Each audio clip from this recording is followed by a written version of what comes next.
आज हम शेयर करने वाले हैं मटन धुआं गोश्त की रेसिपी, जो खाने में बहुत ज़्यादा डिलीशियस लगता है। इसमें बहुत कम मसाले का इस्तेमाल होता है और ये बहुत ज़्यादा लजीज बनकर तैयार होता है।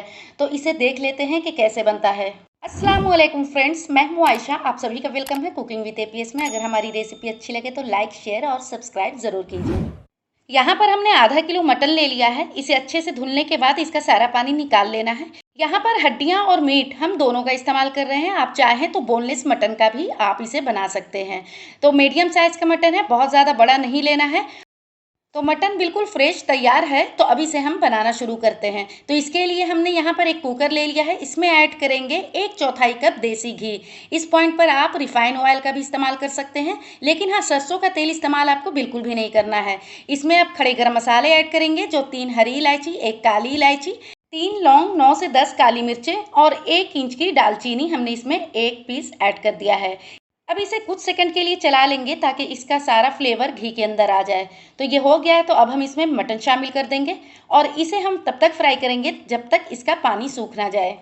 मटन में कुछ अलग टाइप की स्मेल आती है, जिसकी वजह से बहुत लोग इसे खाना पसंद नहीं करते हैं। जब भी आप मटन का गोश्त धुलें, उसमें सबसे पहले पानी डालना है। पानी डालने के बाद उसमें 1 बड़ा चम्मच विनेगर डालिए और 5 मिनट के लिए छोड़ देना है। 5 मिनट के बाद उसे 5 से 6 बार अच्छे से धुलने के बाद छन्नी में डालकर छोड़ देना है।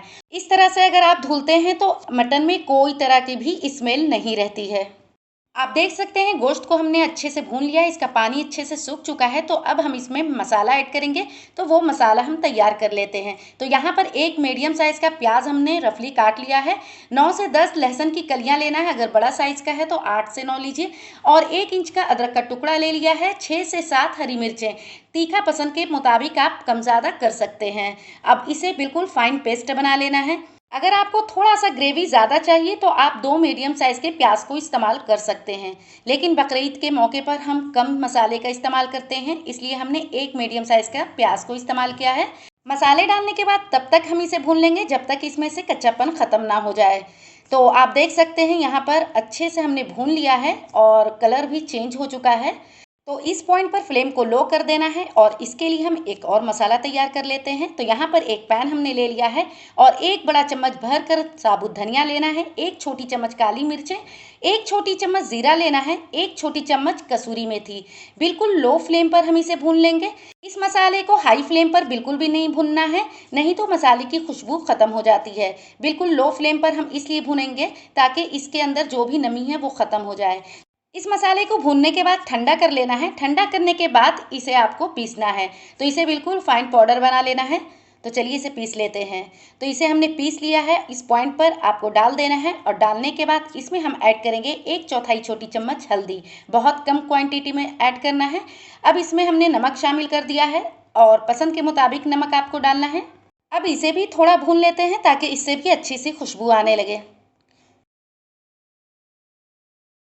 अब इसमें हम पुदीने की पत्तियां ऐड करेंगे। तो 10 से 12 पुदीने की पत्तियां ऐड करना है। हमारे पास ड्राई है इसलिए हमने इस्तेमाल किया है। अगर आपके पास फ्रेश पुदीना अवेलेबल है तो आप उसे इस्तेमाल करें। तो डालने के बाद कुछ मिनट के लिए हम इसे भून लेंगे। तो ये अच्छे से भून चुका है, आप देख सकते हैं। अब इसमें हम ऐड करेंगे पानी। तो पानी का इस्तेमाल हम यहाँ पर करेंगे 1 कप। पानी हम इसलिए यहाँ पर सिर्फ 1 कप ऐड कर रहे हैं क्योंकि हमें गोश्त को गलाना है। पानी डालने के बाद अच्छे से मिक्स कर लेना है। उसके बाद आपको लीड लगा लेना है और 1 सीटी आने तक हाई फ्लेम रखना है और धीमी आंच पर 7 से 8 मिनट के लिए पका लेंगे। 7 मिनट के बाद हमने गैस का फ्लेम ऑफ कर दिया था और इसी तरह से छोड़ दिया था। इस पॉइंट पर गैस का फ्लेम ऑन कर लेना है और जो भी पानी है एक्स्ट्रा उसे आपको अच्छे से सुखा लेना है। तो पहले हम बोटियों को चेक कर लेते हैं कि मटन गला है या नहीं। तो ये देखिए कितने अच्छे से गल चुका है। इसी तरीके से आपको गोश्त को तैयार कर लेना है।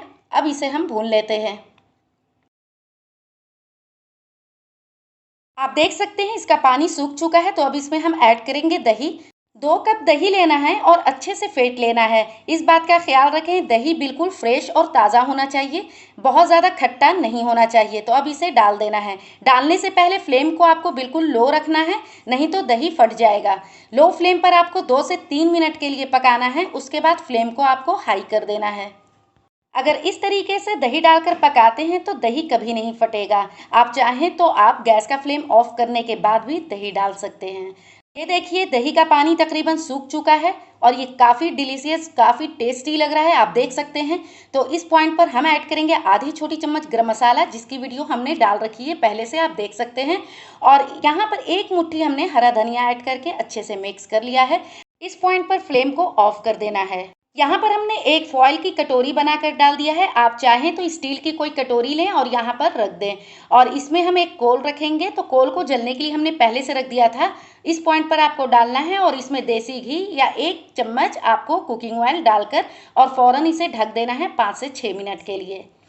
तो ये देखिए 5 से 6 मिनट हो चुका है, इसकी लीड हमने हटा दिया है। कितना ज़बरदस्त लग रहा है और इससे जो खुशबू आ रही है बहुत ही ज़बरदस्त लग रही है। तो आप लोग इसे ज़रूर ट्राई कीजिए, बहुत ज़्यादा पसंद आएगा। और बकरीद के मौके पर तो और भी ज़्यादा पसंद आने वाला है लोगों को, क्योंकि ये बहुत ज़्यादा लाइट होता है, इसमें मसाले भी बहुत कम इस्तेमाल होते हैं। इस वजह से सभी लोग इसे खाना बहुत ज़्यादा पसंद करेंगे। इसके ऊपर अदरक और हरा धनिया डालकर इसे सर्व कर सकते हैं। ये बिल्कुल तैयार है सर्व करने के लिए। और इसे आप श्रीमाल, बकरखानी, पराठे, चपाती किसी भी चीज़ के साथ खाइए, ये बहुत ही ज़्यादा ज़बरदस्त लगता है। मटन धुआं गोश्त बनकर रेडी हो चुका है। Thanks for watching. फिर मिलेंगे एक नई वीडियो के साथ। अभी के लिए लेती हूँ इजाज़त। अल्लाह हाफिज़।